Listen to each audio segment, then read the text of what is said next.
একটি প্রশ্ন এখানে এসে যায়, সেটি হচ্ছে যে হরতাল করা যেমন গণতান্ত্রিক অধিকার, একজন নাগরিক তিনি যদি হরতাল না মেনে পথে গাড়ি নামাতে চান, কাজে যেতে চান, সেটাও তো তার গণতান্ত্রিক না না, অধিকার। অবশ্যই আমরা সবসময় এটা বলি যে কোনো জোর জবরদস্তি হওয়া উচিত না।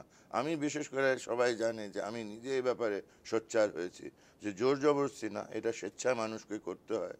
মানুষ কাজে না গেলে মানুষ যাবে না, কিন্তু জোর করে তাকে বাধ্য করা এটা একদমই উচিত না। এটা আমাদের বলে যেতে হচ্ছে।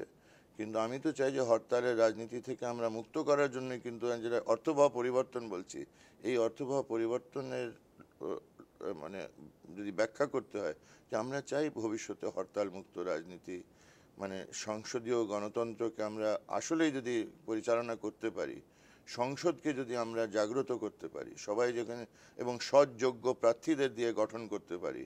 এখানে কোরাম হয় না পার্লামেন্টে। এই সংকট তো আমাদের এই কারণে, প্রশাসনকে দলীয়করণ করা হয়েছে, বিশ্ববিদ্যালয়কে দলীয়করণ করা হয়েছে, আমাদের বিচার বিভাগের মধ্যে উপরে আক্রমণ চালানো হচ্ছে। ডক্টর কামাল হোসেন, আপনি আমাদের স্টুডিওতে এসেছেন, আমাদের সময় দিয়েছেন, সেজন্য আপনাকে অনেক ধন্যবাদ।